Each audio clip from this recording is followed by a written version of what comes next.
Hello, beautiful people. I hope all is well. I hope all is well. You know, I normally do not go live this late. I am as tired as a dog. However, I am a woman of my word, and I said that I would be on here every Wednesday to do live Q&A. So I am here every Wednesday to do live Q&A. Very quickly, if you are new to my page, my name is Alison. I'm a certified dating and relationship coach. I primarily work with singles to help them find the love and commitment that they deserve. Every Wednesday, I do this live Q&A as an opportunity to give back to my community. For those who may not be in a position to hire me or hire a coach or book a session, then you will have the opportunity to ask me questions either through my stories. These are the options, people. Through my story, it's the same story. It looks exactly the same way. I post it 24 hours, or I try to post like 22 hours before so it doesn't disappear, in my story so that you can ask your questions there. If you feel comfortable, you can also join me live by coming here on the screen, and then you can ask your question. Any other way, you'd have to book a session, beautiful people. I am not in a position to be living in my DMs answering questions all dang long. So you're going to wait till Wednesday, or you can pay up and you can book a session, and it could be all about you for 30 minutes or an hour. You can give me all the context you need in order to get your questions answered, okay? If you are new to the Land of Love, my community here that I've built here on Instagram, then please let us know your name and where you are from so we can appropriately welcome you to the Land of Love. And thank you for everyone who is joining the live right now. If you know anybody who can benefit from learning about, talking about, laughing about, crying about dating and relationships, please go ahead and share this live by clicking on the little paper arrow thingy that's at the bottom right there. Please go ahead and share this with someone who you think can benefit, okay? I received a ton of questions. I'm going to do my best to answer all of them. And so let us go ahead and jump right in. Okay. So one of the questions I received is, what's a good first date question to ask to find out if he's husband material? What's a good first date question to ask to find out if he is husband material? Okay, so this is actually an excellent question. I appreciate it. So the first thing is husband material, wife material. Everyone's material is going to be different depending on what your goals, your desires, and what your values are, right? And so what's a good material for one may not be a good material for another. So the first thing that you have to do before you even consider dating, starting to date again, going on dating apps, cruising, right, is to get very clear on exactly what you're looking for in a partner and a partnership. Before you should even step out the door to start dating, you need to get clear on what you're looking for in terms of a partner or partnership, not or, and partnership. That is what's going to construct what you define as husband material or wifey material, right? Because what your goals and your values are may not be mine. And so what I'm looking for in a husband or what I found in my husband may not be or important or material to you. So the first thing is you need to get clear, like literally grab a notebook, grab a pen. Don't write it in your phone. I want you to write it like we were back in school. Write down what you're looking for in a partner and a partnership. I can tell you from my clients, I highly recommend that they don't go past 6 things that they want in a partner. 6 behaviors, 6 characteristics. 5 to 6 is what I say. And the reason why that is a couple of reasons. Number one, we don't want to be ridiculous. Nobody's perfect, especially me, especially you, especially all of us. So if we allow you to write a list of 30 things that you're looking for in a partner, the likelihood of you being able to find that all in one person is slim to none. I ask you to be realistic in 5 to 6 must-haves. Those are non-negotiables. Secondly, when you start making this huge, ridiculous laundry list and people don't start matching it, then you start to doubt yourself. Like, man, am I asking for too much? Yes. But man, am I asking for too much? And then you start to give, right? So what I would like for you to do instead is when you write this list of your non-negotiables and you're realistic about these core values, the things that are an absolute must, then you're not going to waver because it's like, dang, I'm only asking for 5 to 6 things. I'm not asking for too much. It's only this. When you have a ridiculous list, you start to doubt yourself. So again, what are some good first date questions? First, you need to get clear on exactly what you're looking for in a partner.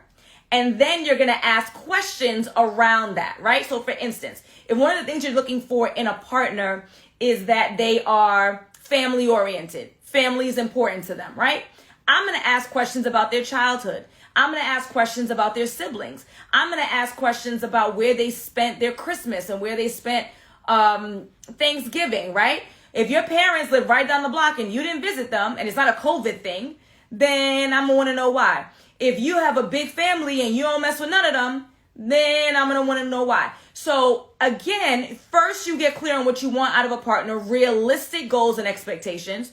And then you're going to ask questions all around those goals and all around those expectations and all around those standards so that you can assess whether or not this person is seemingly, emphasis on seemingly, an appropriate match for you. If they are seemingly an appropriate match for you. Dating is a process. Dating, root word, data. You're gathering information. So even if this person seems to be answering all of your questions right now, you should continue to assess whether or not they're an appropriate match. You should continue to have conversations. You should continue to ask questions. You should continue to observe. Observation is key, beautiful people. If you care about the way that this person treats other people, you may ask all the questions in the world, but it's not until you pull up and you see the way that they treat the maitre d' at the restaurant, you see the way that they open doors for the elderly or hold bags or do whatever. Sometimes it just takes time to assess whether or not this person is seemingly the right match, and you should continue to assess over time whether or not they continue to show up as that person. Some people are real slick. Some people are able to manipulate and make things seem like better than what they are. And so that's why it's important to not rush. Now, I'm also not a proponent of wasting time, but at the same time, we don't want to be presumptuous. You ask questions, you observe based on your non-negotiables, and then that's how you can tell if someone is wifey material or husband material for you.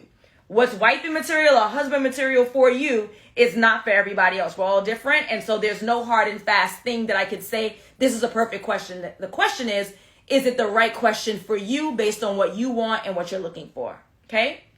Let's move right along. Is a career change at 33 a red flag when he has kids?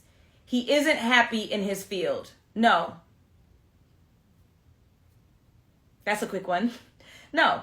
Is a career change at 33 a red flag when he has kids? He isn't happy in his field. I'm glad that he's not sticking around and becoming depressed over a career that's not fulfilling for him. Okay? So I'm glad that he's willing to take the risk. I'm glad that he's willing to take the jump. What I would say is is he doing this intelligently, right? The career change in itself at 33 is young. Even having children is not the red flag. Is it that you're quitting a job without having anything else lined up, knowing that you have a financial responsibility? That's a red flag. So if he's in a position where he's saved, he's invested, he has 6 months worth, he's in a position that he can provide for his children as he transitions, great. That's responsibility. But the change in itself, I would not consider a red flag. I'm glad that he's not sitting here unhappy in his job, which you know what that leads to many times, depression, alcoholism. Like, move on, sir. I'm glad that you're taking a risk. Just make sure you're taking that risk, or you're able to mitigate that risk where your children are not negatively impacted as a result. Okay? I did see a question in the comments. Let me go back real quick. How do you ask questions where it's not coming off as interviewish and more like a convo? You ask questions. If they respond and then they ask you questions and you respond, then that's a conversation, right? But if you're just spitting questions out and all they do is respond without ever reciprocating, then that's how it becomes an interview, and then it's awkward. Okay? Now, let's move right along. If a man's dating profile states he's looking for something casual, do I keep swiping left? If a man's dating profile states he's looking for something casual, do I keep swiping left? Okay, I have to be honest. I read this question earlier and I rolled my eyes. Y'all, what are you looking for? If you know what you're looking for, getting a clear vision as to what you want out of a partner and a partnership, you know what you want. And if you know that you don't want something casual, then yes, you keep swiping. This is automatic. If there's anything in someone's profile that is the exact opposite, the antithesis to what you want, party done. There's no reason for us to have a conversation here. If this person writes that they don't want to be married and you want to be, party done. If this person says that they want kids and you don't, party done. If this person says anything that is the exact opposite of what you want, there is no room for conversation here. And it doesn't make him a bad guy or you a bad woman or anything along those lines. The two of you don't want the same things. I'm so thankful that he was honest on his profile. Even though y'all love to say that all these men be lying, they be telling the truth. We don't listen. Exhibit A.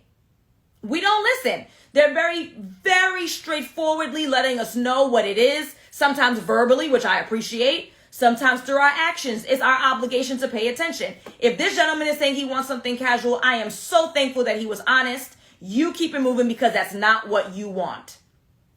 And that's that. Okay? Is a man without a car a red flag? This red flag business gotta go. By the way, I was saying red flags before it was like a thing. Is a red flag. Is a man with a car a red flag? Without a car, a red flag. His car was stolen and does not want another right now. Lives in the DMV area. So as I was reading this question, before I got to the part where he lives in the DMV, I said, well, if he's in New York, this is nothing to talk about. Like our old Mayor Bloomberg was a billionaire and he took the train to work every day. But that was before I got to the DMV part. My opinion is if you don't live inside of New York City, then you need a vehicle, right? That's what you need. You need a vehicle. Now, he had one though. His car was stolen.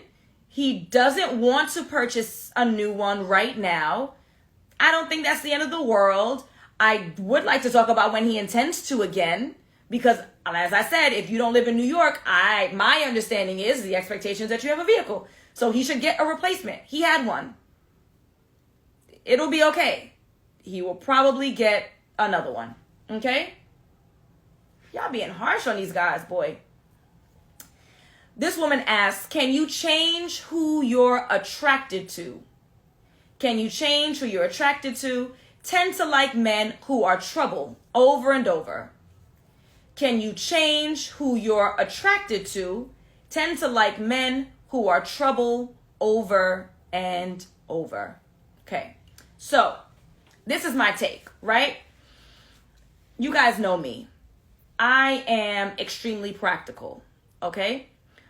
I'm logical and I'm reasonable. So if you have this animalistic attraction to these bad boys, right? You also have the mental capacity and capability to say, no, I'm not going to do this because every time I do this, this is problematic to me. So if your body is going, rawr, I got to have him. You're human, so your mind says, every time this happens, something bad happens to me. Every time I deal with this bad boy, so to speak, right? This F-boy, something bad happens. He steals, he lies, he cheats, he does whatever. Logic and reason needs to be needs to be reinstituted into relationships. Needs to be reinstituted, right? Like this idea of love is fairly new in like the timeline of humanity, right? And many times people were married because of arrangements or political moves or financial moves, family to family. I wouldn't go that extreme. But we can't also only make decisions based on our emotions because we keep hurting ourselves when we extract logic and reason away from what we need to do to make sure that we're happy human beings. Can you change who you're attracted to? I think that it may take some coaching or therapy to dig deeper as to why you're attracted to the type of men who are trouble. So to answer your question, yes.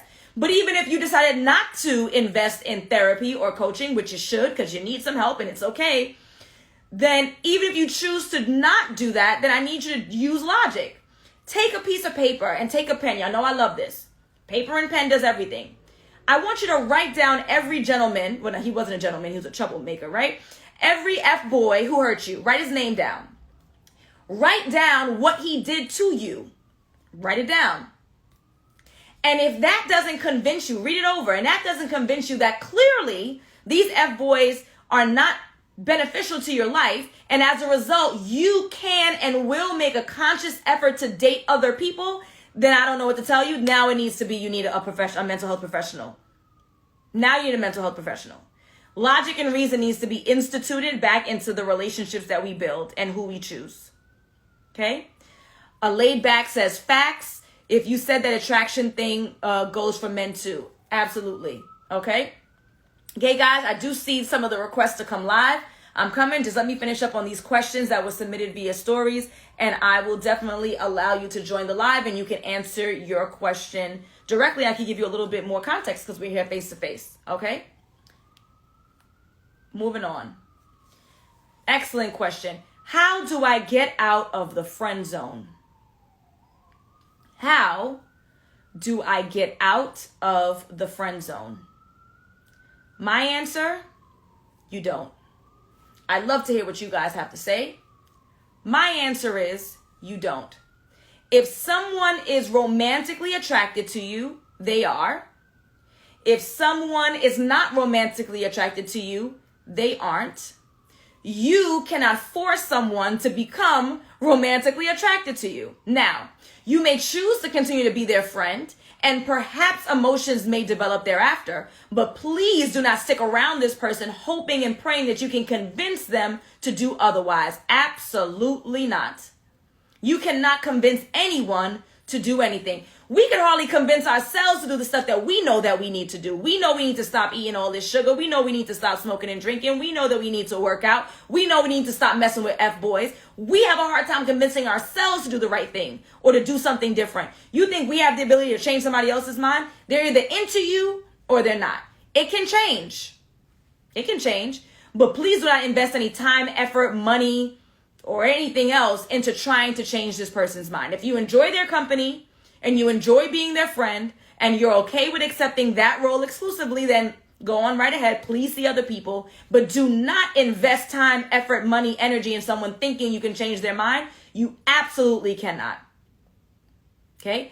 A man who's really serious about any woman is not going to play games with you or allow nonsense to come between the two of you. Okay? Either they're interested or they're not. A grown woman says, I agree. You can't get out. You don't. See? All right, you guys are in alignment with me and I appreciate it. Shamari says you don't. I just said the same thing. You don't, you don't, you don't. You can't. And it's okay. If it's meant to be, it will happen. If it's not meant to be, it won't happen. And you will move right along. And also, please keep in mind that you're being friend zoned right now and you friend zoned so many other people. They lived. You will live. You're being rejected. You'll be okay. Men are rejected 27 times a day. This is a woman who's speaking specifically, which is why I said that. Now, I'll tell you this. I want you women to think how many times, and this might have been a New York thing. Think about how many times you have rejected a man. How many men drove up slow next to you when you was walking to the bus or the train? How many guys tried to holler at you at the bus or the train? How many guys tried to holler at you when you were in a dollar van? How many guys tried to holler at you in the mall? How many guys tried to holler at you in the store? How many guys try to holler at you everywhere? We have been rejecting men left, right, and center, and they pushed through. They survived. So the few times that a woman is rejected, guess what? You will survive too. Keep it moving. Don't waste your time. Okay? Moving right along. I don't like when guys ask for my IG before asking me for my phone number. What do you think? I don't like when guys ask me about my IG before asking me for my phone number. What do you think? Yes, Tanya, the dollar van, and it's mad awkward when it's the dollar van man and it's just you. I'm getting out the dollar van, okay? I don't like when guys ask for my IG before asking for my phone number. What do you think? Okay? Someone says nowadays guys are crazy over rejection. Crazy guys are crazy over rejection. They crazy. They was crazy already. There was nothing we could do about that. So, my opinion, I don't see it as a big deal. I think that many times guys use that opportunity to get into your DMs as a way to work up to getting to your number. They may be nervous and they feel like you're less inclined to reject them. by offering the IG versus blatantly asking for the number, I don't see a big deal. I don't see a big deal at all. Plenty of people use all types of apps that are not specifically made for dating apps as a dating app, and that's what they're using. I don't think it's a big deal at all. Okay? So I think asking for numbers is worse. I prefer IG, less dangerous. I mean, you could block this if you give them your number, you could block them just like you could block them on Instagram. So I don't know about less or more dangerous. I think that it just makes things easier to ask because people are less inclined to say no to an IG follow. Actually, people want followers, so that's a win, versus saying, no, I don't want a number. And then they could work their way up to the phone number. Okay? Someone says, I prefer IG. Easier to filter out. Absolutely. And if you can follow them, you can get a lot of insight on the way that they function in society. Insight, not a complete picture, based on that. So use a Google Voice number. So I would say, Poetic Soul, I'm actually not a fan of the Google Voice number. And the reason why I'm not a fan of the Google Voice number is because you are creating a situation from the beginning where you're saying, I don't trust you, right? Now that might be how you actually feel. And I get it. This person's a stranger. You shouldn't trust them. But I don't want to begin with, I don't trust you. Giving someone your phone number and then them being a weirdo and you blocking them is A-okay. Like, they are not going to be able to figure out where you live because they have your phone number. So I'm a proponent of give a number, block if inappropriate. Y'all ain't say nothing about China calling y'all. They call you, they got your number, they call you all the time. Somebody's always calling us about our warranty on our car. They call us all the time. We will be all right. It'll be all right. Okay? Next question. Talking on a dating site since December 14th, and he hasn't asked for my number. What should I do? Been talking on a dating site since December 14th, and he hasn't asked for my number. What should I do? Okay. So the first thing I would say is that... Oh, wait. Let me reply to this. Google shows all your info. If you Google Instagram, someone's Instagram, you can find out their email, their phone number too. Our phone number is attached to our Instagram and our phone number is attached to our Facebook for sure. So if they really wanted to dig and they really had access, then they would be able to figure it out off of your social media if they had access to it too. So I'm not concerned, okay? Talking on a dating site since December 14th and he hasn't asked for my number. What should I do? So my first question is, are you guys talking consistently? Like, is this like something that you're doing consistently, right? If you're talking almost every day on the app and you like him, I don't think it's the end of the world for you to say, hey, I'd love to continue this conversation. I'm normally free after 7. Here's my number. Maybe he's nervous for some reason. And let me tell you guys something about this, right? Ever since the Me Too movement, there are good men who are afraid. They don't want to be lumped in with the weirdos, right? And so they like to take things slower. They may even give you like big bro vibes on the first date because they don't want to touch, they don't want to hug, because they don't want to be seen as the same overly aggressive, damn near rapist, if not rapist men that got caught up in the Me Too movement. So a lot of good guys are taking it slow because they're worried that they're going to be perceived as weirdos. If the conversation's been solid and you like this guy, then there's nothing wrong with you saying, hey, I'd love to continue this conversation. Here's my number. I'm normally free after 7. If the combo is good, right? And you like him, like him as much as you could like anybody through an app. If he doesn't call, that's the end of the road. You're not going back on the app to extend the combo. Like, I gave you my number. I have very carefully given you a dog whistle that says, I like you. I'm not afraid of you. Call me. So if he goes back on the app and he's still talking to you through the app, something's wrong here, and then that's when I'm going to move on. But if the combo is good, he may be a little bit nervous. He may be a little nerdy. Maybe that's your type. Nothing wrong with that. If you like the combo, you like the guy, hey, I'm normally free at this time, give me a call. If he doesn't call, do not engage with him on the app anymore because he's looking for a pen pal and we ain't got time for that, right? It's been 2 weeks. I understand your hesitancy. Give him the number, see what happens. If it goes from there, great. If it doesn't, then you know that you've done everything that you needed to do. You've actually gone above and beyond because women don't even normally offer their number. So you've gone above and beyond to make this guy comfortable, to let him know that you're interested. If he takes it, great. If he doesn't take it, blocked. Blocked and busy. Okay? No need to be scary. Go for what you know. I mean, you're talking to me, but I'm talking about thousands of guys that are a little bit nervous about being lumped in with these other people. Okay. Yep. Didn't think of the Me Too movement point. Okay. The consistency is a good point. Thank you, Amber. Okay. I never asked the guy for his number. Are ladies asking for numbers? It's well seen by men. I wouldn't ask for his number. I'd offer mine. If he takes it, great. If he doesn't take it, then that's perfectly fine too. Okay, I wouldn't ask, so here's mine. You use it, you use it. If you don't, you don't. Side note, if they respond and give you back their number, don't call it. Like, I need you to have decent reading comprehension skills. I'd love to continue this conversation at a later time. Here's my number. I'm normally free around 7. If he responds and just gives you back his number, nah, I've done more than I was supposed to do. I've gone above and beyond. You need to take the next step, brother. Come on. Me too, shme too. Do something. Good question here. Do you believe paid dating apps or sites are more beneficial than the free options? Do you believe that paid dating apps or sites are more beneficial than the free option? Absolutely. You get what you pay for. And what you pay for when you pay nothing is you get limited information, limited access. The algorithm is not in your benefit, because why would they push out your profile or send you significant profiles that get a lot of activity if you're not even paying them, right? So what's their benefit? Like, what do they get out of it?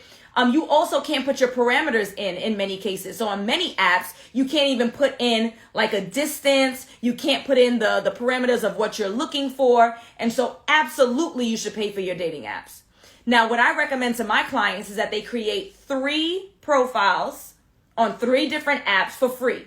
3, right? Don't pay for all 3. You play with the apps for a week, and then based on the limited information that you have, you then decide which apps you like the best. Which ones seemingly have more ladies or more gentlemen that are your style or in alignment with what you're looking for. Which apps are the most fluid. Which ones you like.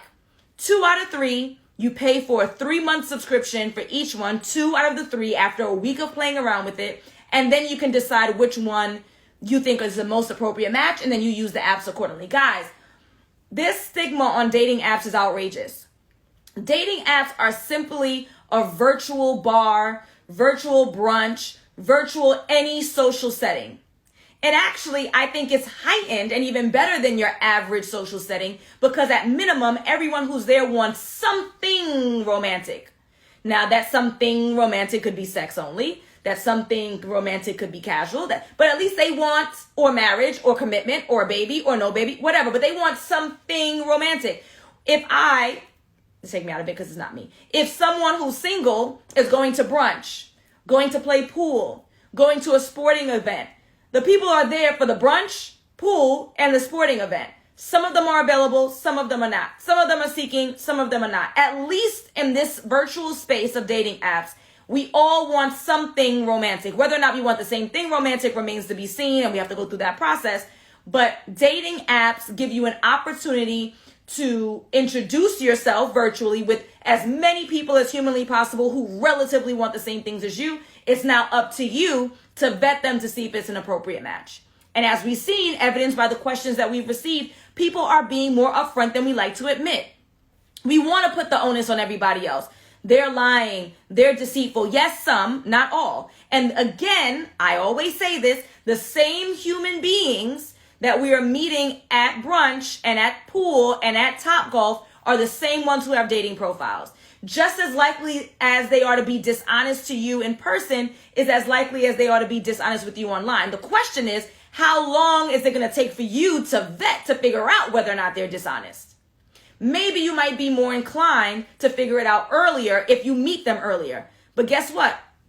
Pluck them off the app, meet them in person, and then you'd be in a position to assess whether or not they're an appropriate match or if they're lying or whatever, just as quickly as you would have met them or you would have found out if you met them in person. We should not be prolonging the meeting process.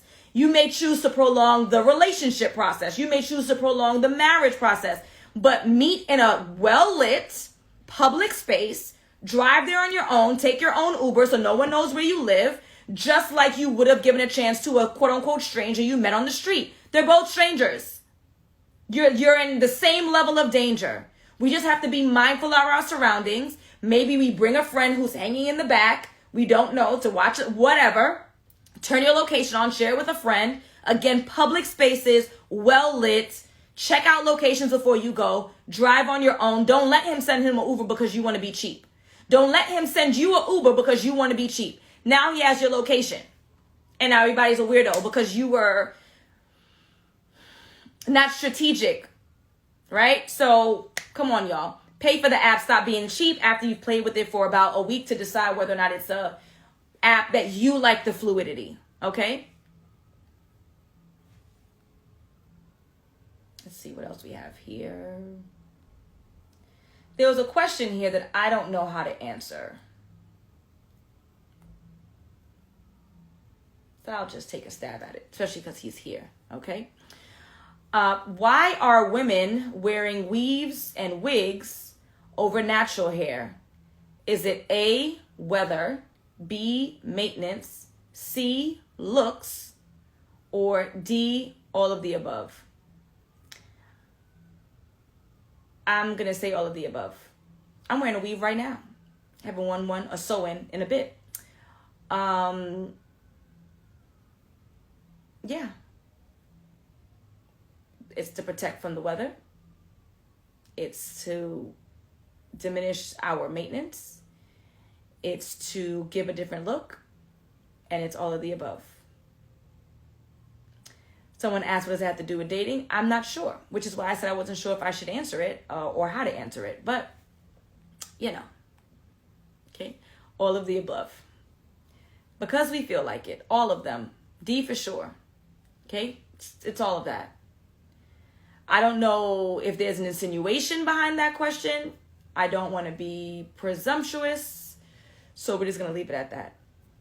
Why, thank you. The weather, it was given this morning. Go back in my stories. It was given this morning, but the humidity messed me up. Okay? Okay. So this is the last question I'm going to take from here, and then I'm going to go into the queue. If there's anyone who would like to ask me a question live on the screen in front of all these beautiful people, you're not afraid, please go ahead and join us so you can ask your question, and I can give you a little bit more intense response, a little bit more analysis, a little bit more depth. Okay? So, how do you know if someone isn't good for you? How do you know if someone isn't good for you? Okay, so very easy. Going back to a response that I said earlier, before you start dating, you need to have a clear vision as to what you want out of a partner and a partnership. Grab a paper, grab a pen, write down what you want out of a partner and a partnership. My recommendation is 5 to 6 behaviors or characteristics. I'm not going to explain that why again. You can go back and rewind if you missed it. Okay? Okay. If that person is not fulfilling what you're looking for in a partner, in a partnership, if this person doesn't make you feel good, if you don't look forward to being with this person, if you don't look forward to seeing this person, then they're not good for you. You have your list of what you want. If they are not fulfilling those things and being around them does not make you feel good, put it like this. My husband gets off at different times. It varies, right? Like sometimes he's super lucky. He might get off at 2 and then sometimes, or get home by 2 and then sometimes he gets home around 6, right? That's a big window of time. When I pull up in front of my house and I don't see his truck, I am sad. Because that means that I'm going to go in the house and he's not going to be there. When I pull up in front of the house and I see his truck, I am happy. Because that means that he's going to be home when I arrive. I want to see him. Now, I do the weirdo thing sometimes of staying in my car to kind of decompress if I've had a tough day. Has nothing to do with him. Point is, do you want to be around this person?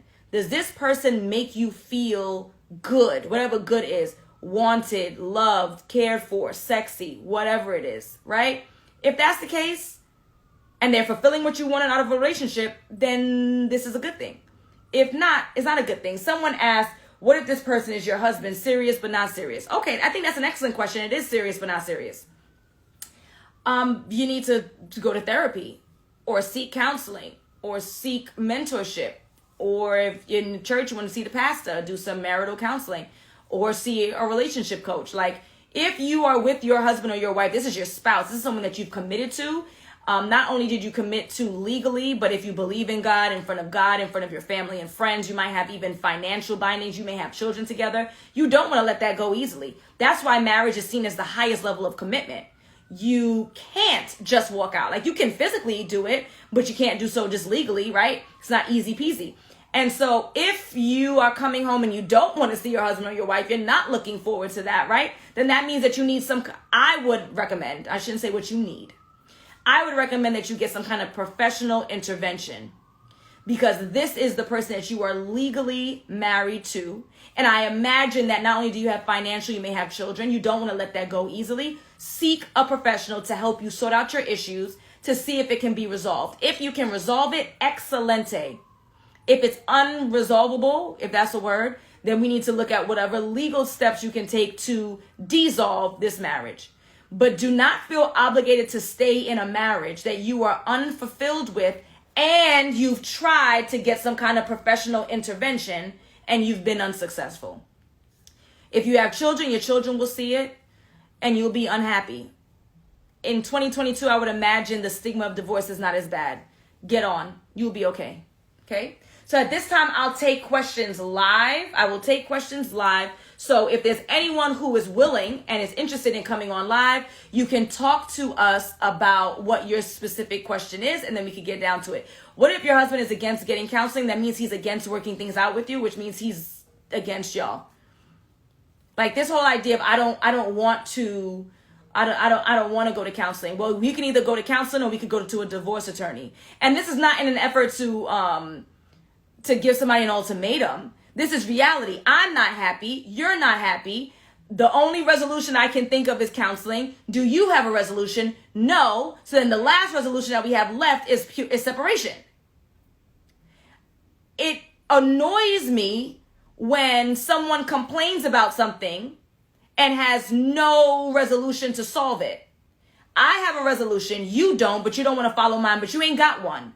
So you can either give me some alternative resolution that I haven't figured out, or you can follow me along with mine because you don't got one, or we